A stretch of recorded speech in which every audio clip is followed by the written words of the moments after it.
ఆంధ్రప్రదేశ్ రాష్ట్రంలో ఎలక్ట్రానిక్ వ్యర్థాలను తరలించేందుకు ప్రభుత్వం తీసుకుంటున్న చర్యలేంటి అని శాసనమండలి సభ్యులు వంక రవీంద్రనాథ్ అడిగిన ప్రశ్నలకు పర్యావరణ అటవీ శాఖ మంత్రి పవన్ కళ్యాణ్ సమాధానం చెప్పారు. ఉత్పత్తిదారుల నుంచి అందుకున్న దేశవ్యాప్త అమ్మకాల డేటా ఆధారంగా జాతీయ స్థాయిలో ఎలక్ట్రానిక్ వ్యర్థాల ఉత్పత్తికి సెంట్రల్ పొల్యూషన్ బోర్డు అంచనాల ప్రకారం దేశంలో ఏపీ 12వ స్థానంలో ఉందన్నారు. ఏపీలో 6 రీసైక్లింగ్ వ్యర్థాల సేకరణకు నమోదైనట్లుగా తెలిపారు. రీసైక్లర్స్ ద్వారా వ్యర్థాల సేకరణ జరుగుతుందని పవన్ తెలిపారు.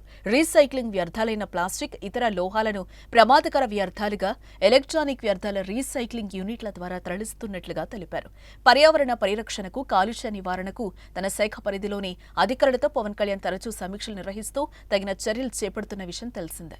ఉత్పత్తిదారుల ద్వారా అందించబడిన దేశవ్యాప్త విక్రయాల డేటా ఆధారంగా జాతీయ స్థాయిలో ఎలక్ట్రానిక్ వ్యర్థాల ఉత్పత్తికి సెంట్రల్ పొల్యూషన్ కంట్రోల్ బోర్డు అంచనాల ప్రకారం ఆంధ్రప్రదేశ్ రాష్ట్రం 12వ స్థానంలో ఉందని పేర్కొనడం జరిగింది. దానికి అనుబంధంగా నకలు కూడా జత చేయడం అయింది.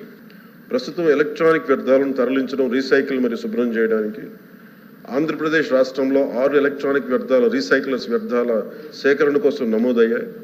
ఎలక్ట్రానిక్ వ్యర్థాల రీసైక్లర్స్ వ్యర్థాలను ప్లాస్టిక్లు, విలువైన ఇతర లోహాల, ప్రమాదకర వ్యర్థాలు మరియు ఇతర పదార్థాలుగా విభజించడం జరుగుతుంది.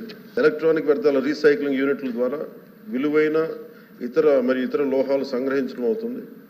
మరి ఇనర్ట్ మెటీరియల్ తరలించడానికి తదుపరి శాస్త్రీయ ట్రీట్మెంట్ కోసం TSDFకి అంటే ట్రీట్మెంట్ స్టోరేజ్ డిస్పోజల్ ఫెసిలిటీకి దీన్ని తరలించబడుతుంది.